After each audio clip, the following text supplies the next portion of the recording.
Hey everyone, my name is Danielle and welcome back to my channel. Today's video is finally going to be my wrap up for both August and September. As I think I've mentioned before, didn't really record in September. I took a unintentional break. So I never did an August wrap up. Instead of me going through every single book that I read for the past 2 months, would be like over 30 something books, closer to 40 books, I believe. I just can't fit that into a video. So what I'm gonna do is just kind of talk about the standouts, both in a good way and a bad way, for both months. Now, as a booktube girly, I do feel like we love stats here.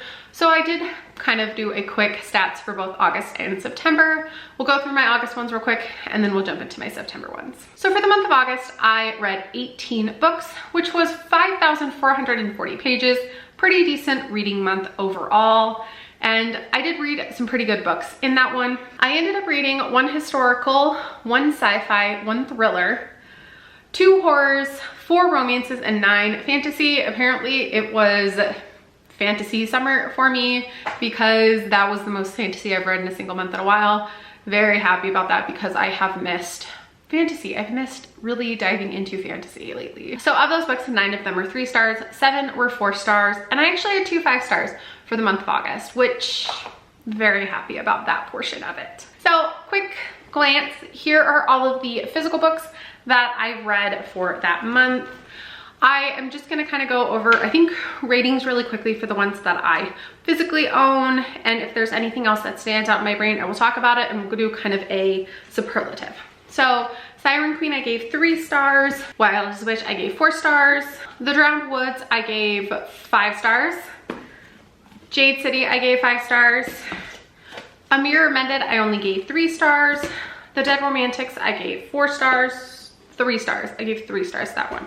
Once Upon a Broken Heart, I ended up giving 3 stars. Upgrade, I gave 4 stars, and then also DZ Darker, I ended up giving 4 stars. So kind of some quick superlatives about these. My most surprising book actually ended up being Wild as the Witch by Rachel Griffin. This is a YA contemporary fantasy that follows a girl who is a witch. Her and her mother are both witches, and due to a situation that happens in their past, they kind of leave their small town for this new one. They are hiding that they are a witch, mostly due to the main character, Iris, because of what happened to her. She is worried people will hate her because she is a witch, which is kind of proven by one of the boys she works with at this wildlife retreat, this wildlife preservation she works at. He does hate witches, and so she hides who she is.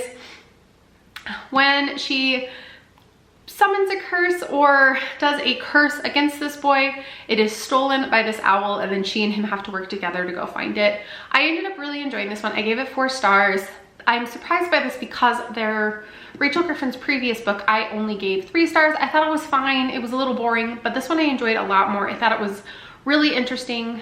I loved Iris's character. I thought she was just so fascinating and exactly what I'm looking for in a main character in a YA novel. So I really enjoyed her character in this. I loved the ending, really enjoyed it, ended up giving it 4 stars. So for me, that was my most surprising because I really wasn't expecting to like it so much because I wasn't the biggest fan of her first novel. And then my most disappointing was actually Siren Queen by Nhi Vo. I gave this one 3 stars, so it isn't necessarily a bad rating, but every book from Nhi Vo, I am always expecting that is going to be 5 stars, a new favorite, because I basically loved everything else from her. The Chosen and the Beautiful was one of my favorite books last year, but this one just felt, I think it was me. I think it was a book that was not something I can enjoy.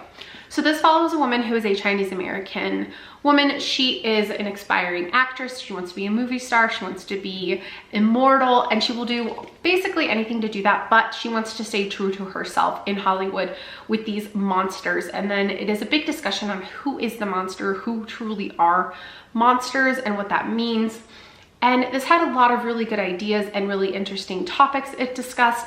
Just overall, the story fell a little flat for me, and the ending felt very anticlimactic for what was going on throughout this. So overall, it was a fine book. I enjoyed my time. I just didn't love it like I expected because I was expecting another 5-star book from her, and then this one just didn't quite work for me as well as her previous books. Now, I was going to talk about my least favorite, but I don't really have like a book I hated. I would say maybe my least favorite was A Mirror Mended by Alex E. Harrow. I don't know why I keep picking up this series. This is the second book in this series and I just don't really enjoy it. I think I keep picking it up because I like Alix E. Harrow's full-length novels, but these two just don't work for me as well. They're basically Sleeping Beauty or Snow White retellings. There's the multiverse involved, and it follows a girl who has a disease that is supposed to kill her or put her to sleep by the time she's like 25, I think, and so she is trying to find escapes and ends up falling through the multiverse through different Sleeping Beauty type stories. This one is focused on her going to Snow White type stories. And I just really don't like the way these are done.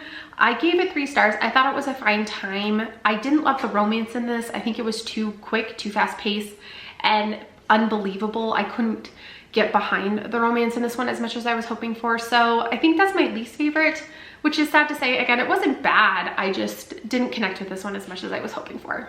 And then my favorite book of the month was actually Jade City by Fonda Lee. This is a fantasy, adult fantasy that is in this city of, I think it's Janloon, and it is basically the story of this family that run one of the gangs in the city.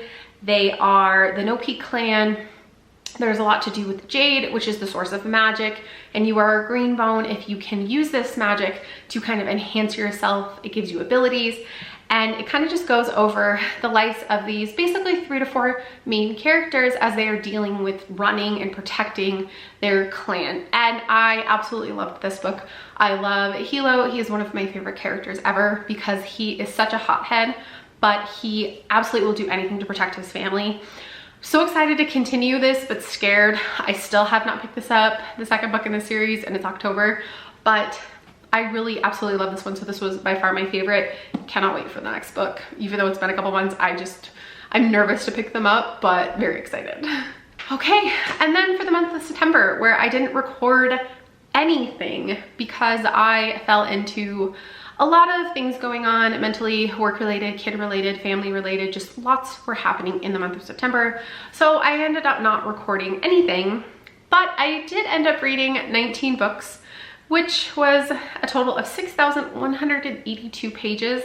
I think that is by far the most pages I've ever read in a month in my entire life, including being on BookTube. I've never read that much in a single month, and that is due to the fact that I was almost exclusively listening to audiobooks, especially in the second half of the month. I hit a really bad reading slump, so I decided just to listen to an audiobook and play a dumb game on my iPad, and I ended up reading like 62 hours worth of audiobooks because I just couldn't focus on anything else. So the audiobooks really helped me keep reading, and I found some really great books that I just loved listening to. For the genres that I read in September, I read 1 mystery, 1 sci-fi, 2 nonfiction, 2 horror, 3 thrillers, and then 8 romance. Back into the romance again. It was apparently what I needed. For the ratings, I actually had 1 2-star, 8 3 stars, 4 4 stars, and 6 5 stars. This is the most 5 stars I've had in a single month the entire year. I've said it a couple times that my reading, while I've enjoyed a lot of things, I haven't absolutely loved many things. So for me to have 6 5 stars in a single month is amazing for me. I definitely needed that for that month. Since I was listening to books majority of the time, a lot of the books that I was listening to I didn't physically own. So these are the only books that I own that I read. I did buy one of the books that I read on audio because I loved it so much that I wanted my own copy. So here are the books that I read, and I'll go really quickly through my ratings for these. The first one that I have is The Old Woman with the Knife. I gave this one 3 stars. I'll Be Gone in the Dark by Michelle McNamara. I gave this 5 stars. Sorrowland by River Solomon. I gave 3 stars. Heart of Iron, I gave 3 stars. The It Girl was my 2-star read. And then of course I read Babel, and I gave that 5 stars. I will go into more depth with my 5 stars. I have my 3rd quarter 5-star read video coming out pretty soon. I just wanted to get this one up before I did that one so I could talk about all the other books. So we'll go through just a couple questions real quick so I can kind of go over that. So my most surprising book I actually don't own, and that is a book called Goodbye Paradise by Sarina Bowen. It was written under a pseudonym though, but I think she has republished it under her actual name. Now, this is a contemporary romance novel that follows these two men who have escaped a polygamous cult they call Paradise. Basically, one of them is kicked out, and the other one kind of follows after to protect them, and it has given them the opportunity to actually be together because they are both in love with each other, but it is seen as a sin to be gay at this cult. So it is about them falling in love, trying to be together, figuring out how to survive in a world that they basically don't know anything about. One of them doesn't even have a birth certificate, and they are just trying to figure out how to survive in a world they've never had to before with no resources.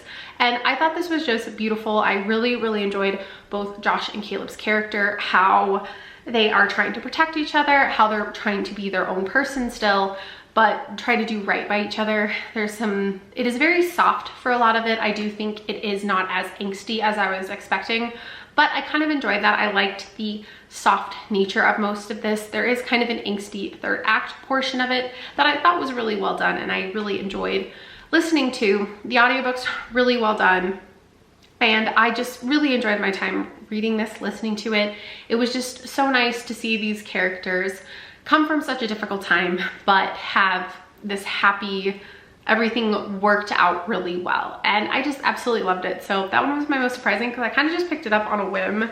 I needed an audiobook and picked that one from my library, and I'm so glad that I did. And then my most disappointing is actually The Old Woman and the Knife by Gu Byung-mo, I believe is how it's pronounced. This is a translated work from South Korea that is about a 65-year-old assassin, and it's kind of just about how hard it is growing old and still wanting to be in the profession that you are, dealing with the younger generation and surviving and still wanting to be, you know, herself when she is dealing with some very, you know, growing old, having these aching pains, not being able to do what she used to be able to do. I really wanted to like this one. This is one that my son actually picked me up for my birthday because I asked for a thriller. And I think this was a great choice because this is something I probably would have picked up myself. I really wanted to love this. I just think it was slightly forgettable. And I think I just needed something a little bit more from this. Maybe more to do. There is a couple side characters that I would have loved to explore more, see more of their background, how these characters are affected by this woman. And you do get some of that, but I would have liked, I don't know, more of an explanation, a little bit something different or more. So to me, this one was just fine, 3 stars. I was really hoping to absolutely love this one. And then into my least favorite and favorite book of the month for September.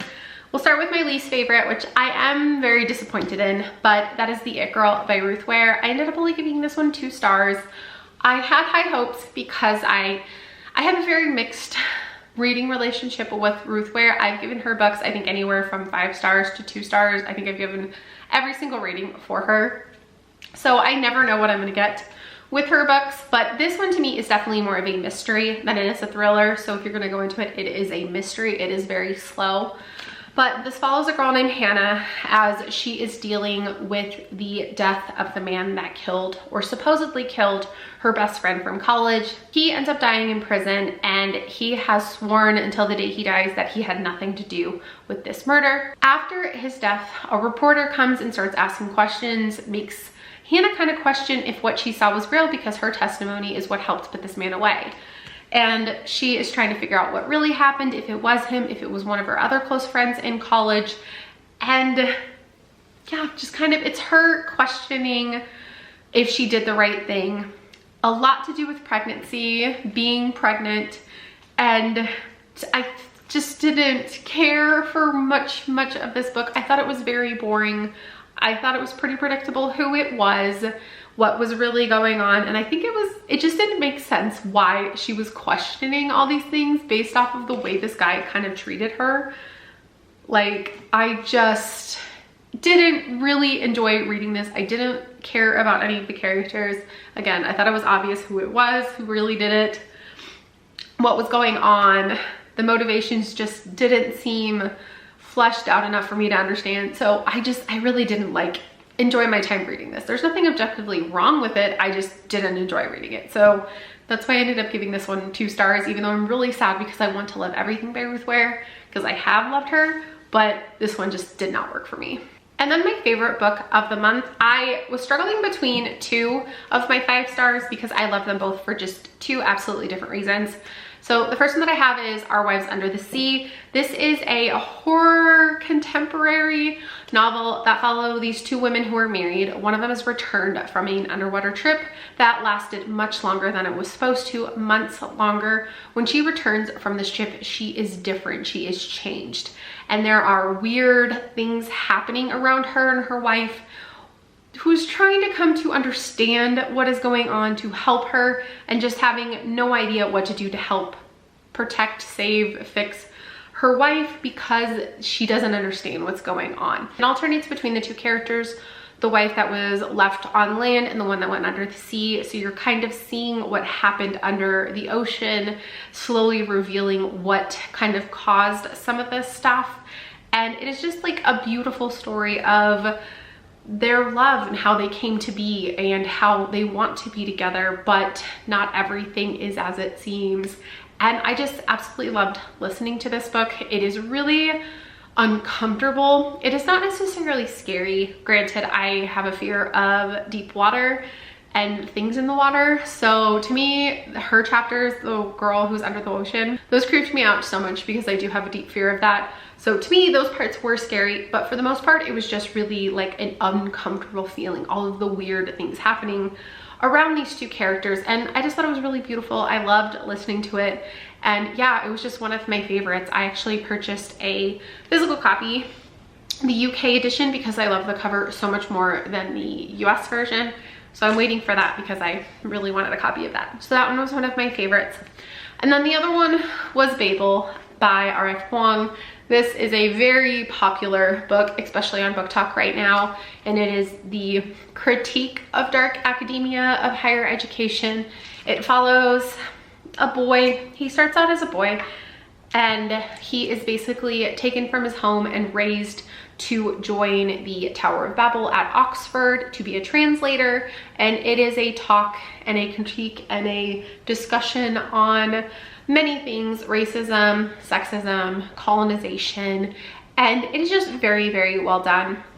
I absolutely loved the process of reading this. It took me basically the entire month of September to actually finish this. I did start listening to the audiobook about halfway through, and I think that really helped speed up my reading. I liked the way the audiobook was done, where it was one narrator for the main text, and then there is quite a bit of footnotes in this, and it would switch to a different narrator, so it was easy to distinguish between both the main text and the footnotes.